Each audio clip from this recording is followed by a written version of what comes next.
Bethany Hawthorne was Willowbrook's HOA president, ruler of Grasshide and Holiday Lights, and she learned too late that power has a cost. Her mistake was surgical. At dawn, she cut a lock and ordered a tow, thinking she was enforcing rules. She did not know the Jeep she was hauling belonged to a police task force. Her ending arrives fast in this story. The bolt cutters, a tow truck, and a locked gate led to handcuffs, federal agents, and a courtroom that unmade a little kingdom. Where are you watching from? Tell me in the comments. Picture the street at 5 in the morning. Sprinklers sputter, a stray newspaper folds itself against a mailbox, and the neighborhood breathes in a rhythm taught by bylaws. Porches where they are. Same paint, cars park in the same polite angles, humans move like the cogs of an organizing committee. Bethany fit the scene, meticulous, certain, measured. A woman who treated covenant language like a weapon and enforcement like exercise. The notice she sent arrived with the kind of civility that wants to hide teeth. Thick paper, embossed header, a red stamp due date that seemed to blink. Unauthorized commercial vehicle, it read, and the phrase hung heavier than the fine it threatened. That paper was a scalpel. Clean, legal sounding, persuasive enough to make polite people fold. It was also bait. Willowbrook Estates looked designed to be forgettable and aspirational at once. Identical two-car garages, low hedges clipped into obedience, and street lamps that glowed with the same polite amber. There was a rhythm to it. Morning joggers, dog walkers who nodded at a practiced distance, mid-morning landscapers whispering orders into earbuds. The community had been sold on harmony, low crime, good schools, carefully specified paint swatches. What the brochure did not sell was the bureaucracy that comes with perfection. The HOA was a small government with agendas that did not always match the well-being of the people who lived there. I moved into the neighborhood for practical reasons. A quiet, walkable block 5 minutes from work. A yard that hid a temperamental Jeep, and a landlord-free future. The Jeep was older, reliable, and a little loud. The kind of vehicle mechanics praise a neighbor's eye. I kept it in a driveway when not needed, because I liked knowing it was there. I also kept a stack of official paperwork in a glove. Compartment, registration, department authorization for specialized equipment, and a single laminated card with a task force symbol at. For reasons I trusted, I didn't advertise. At first, the HOA was background noise. Notices about mulch color, reminders to clear gutters, a polite email about decorations out of season. The board met monthly in a community room where coffee was served in paper cups and consensus was a ritual. Bethany became president the way some people become choir leaders, by volunteering and then believing the role was proof of destiny. She had a talent for reading bylaws like scripture and applying them like a measuring tape to neighbors' lives. People tolerated her at first. The board does manageable things, trims hedges, organizes a holiday float, but tolerance is a brittle. It cracks when enforcement becomes spectacle. Over time, Bethany's notices shifted from garden variety to surgical. A handwritten line here, a strict interpretation there. She'd send a formal letter with a deadline, then call a contractor. Fines accrued like interest. Small embarrassments snowballed into community shame. Neighbors started to whisper. They complained quietly at garage sales, in single-syllable breeze while placing boxes of used toys into trunks. A few homeowners tried to push back and were met with passive-aggressive retaliation, a sudden inspection, a citation for a shed they had had for years. Lines hardened. I kept my head down. I kept the Jeep draped once in a tarp when company came through, and sometimes I parked it behind the gate when I needed to be invisible. My sister, who lived across town, would check mail and sometimes stop by to water a plant. She always told me I should make friends at the next HOA meeting, but I had tuned out the small dramas for the larger obligations of work. The person who changed everything was no stranger to power. Bethany treated governance like dress rehearsal for influencing the town. She had a laugh that ended plans and a habit of bringing petitions that looked tidy and inevitable. She courted allies. A city councilman who ran his own lawn service, a security contractor who offered neighborhood compliance packages, and a small clique of residents who prized visual uniformity above neighborly nuance. Together, they composed a political majority that liked being right more than they liked being kind. Our relationship with Bethany shifted from background irritation to antagonism the day she began targeting vehicles. The first vehicle was a color mismatched delivery truck. An eyesore, she declared, and a violation. The owner paid the fine and removed it. The second was a contractor's van. That homeowner was fined until she sold the house. People whispered about consistency, fairness, and the underlying pattern, a push to remove work vehicles and transient occupants who made marketing the community as exclusive easier for developers. By then, I had a small file in my home with carefully scanned documents, deployment orders I kept for an elder relative, vehicle registrations, a contact card from the agency that owned part of the equipment installed in the Jeep. I never expected to put those papers to use as defense. I expected to use them for bureaucracy, to answer questions about insurance or registration when needed. On a humid Thursday in late spring, the first official notice appeared on my doorstep.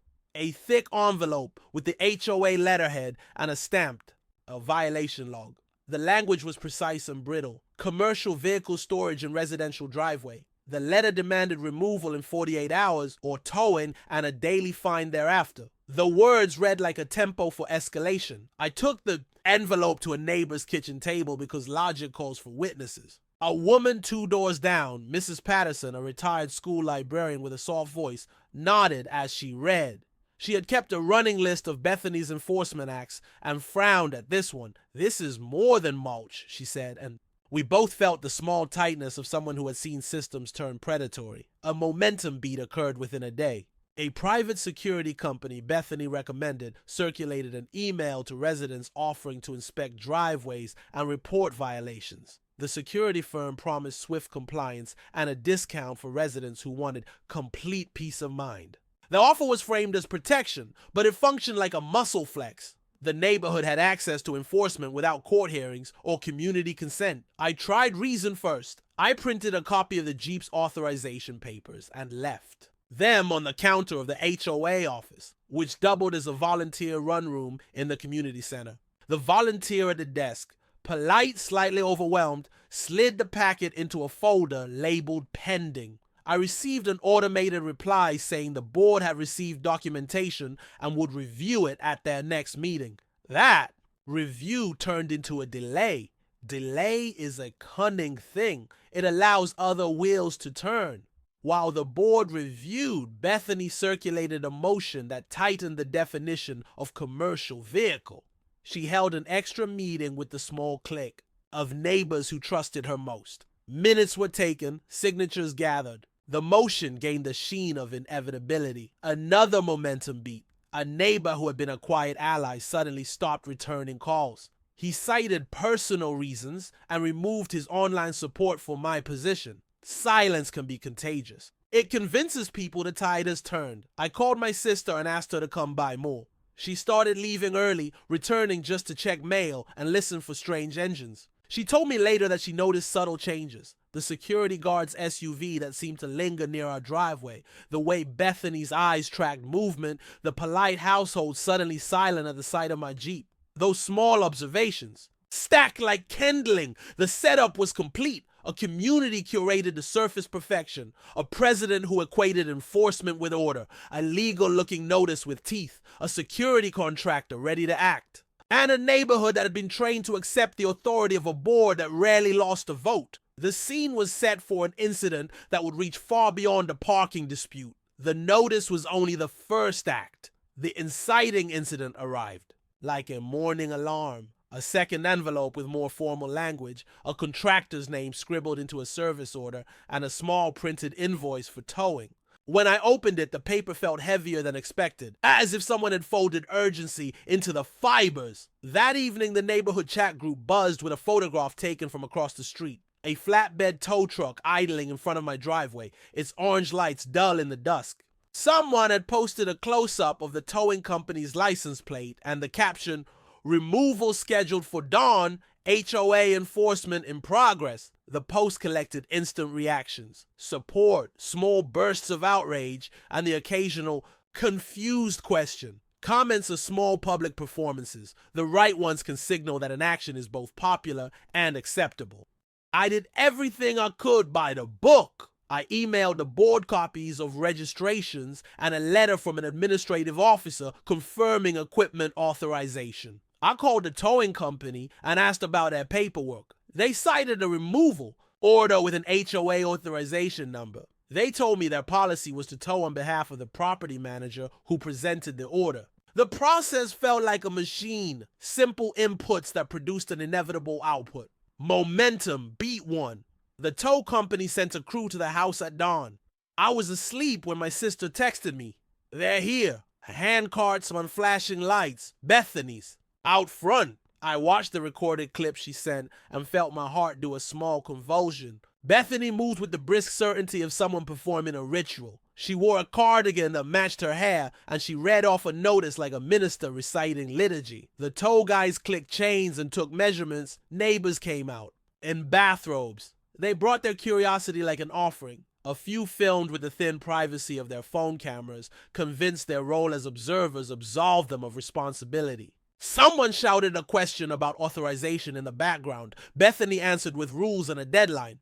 Compliance is contagious. Resistance can be painfully lonely. I asked my sister to record everything, to capture the faces, the papers, the sound of bow cutters if they use them. She crouched behind a hedge and filmed, hands steady despite the flutter in her chest. From a vantage point, she could see the tow crew circle the Jeep, clip an official-looking plastic seal to the bumper, and unwrap a chain to secure the vehicle. For hauling, a second key document surfaced, an addendum to the HOA's rules, apparently ratified in an emergency meeting and posted to the HOA portal at midnight.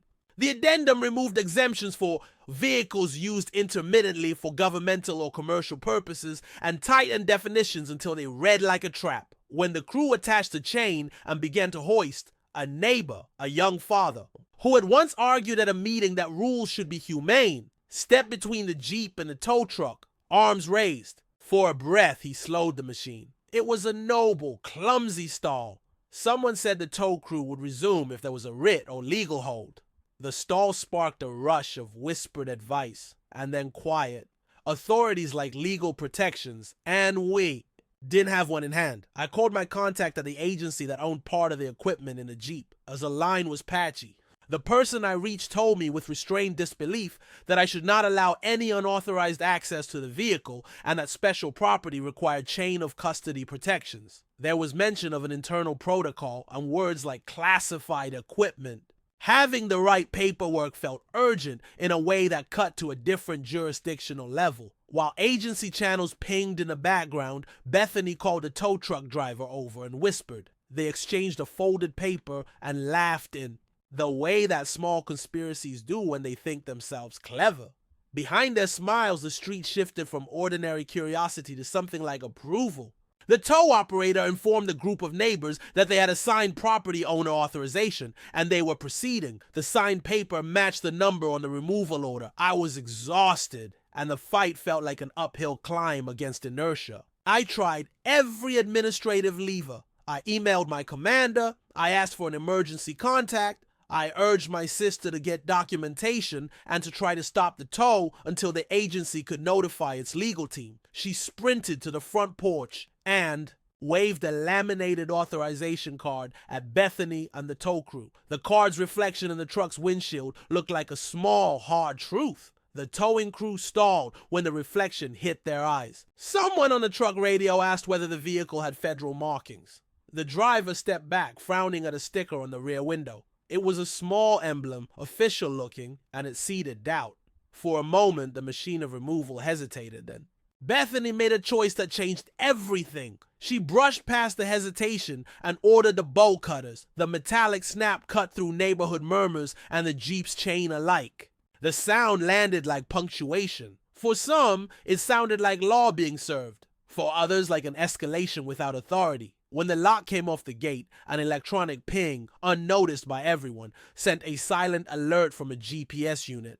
Mounted in the Jeep, the device had been dormant, a low hum of readiness, something installed to keep track of equipment for task force logistics. The alert traveled through a government network the way a pebble drops through still water, widening circles that would soon become waves. Neighbors filmed as the tow truck lifted the Jeep to the flatbed and headed toward the community gate. The same gate Bethany could lock because she oversaw the gated schedule. People cheered for order. People commented about rule following, people watched as a vehicle was removed. Only later would each person ask how a morning enforcement could ripple into federal intervention. Only later would the bolt cutters be recognized not as a simple tool of enforcement, but as the trigger for a series of alarms and legal consequences far larger than the community had imagined. The tow truck turned onto the main road, but it's flashing. Lights could not dim the sense of wrong that had settled in a few chests. I didn't know then that those chest tightenings were the first sketches of a legal picture that would soon be colored in by investigators. What I did know in that moment was smaller and colder. A familiar thing had been taken from me, and the person who'd taken it had done so believing she was right. By the time the flatbed crested the gate, a single neighbor's offhand line, "I think I saw a task force sticker," had already seeded the question that would fracture the whole town. Wait until you hear how one small emblem turned a curbside tow into an unstoppable legal storm. If you saw a tow truck hauling away a neighbor's vehicle, would you step in or stay back? And why? Comment with your choice and why.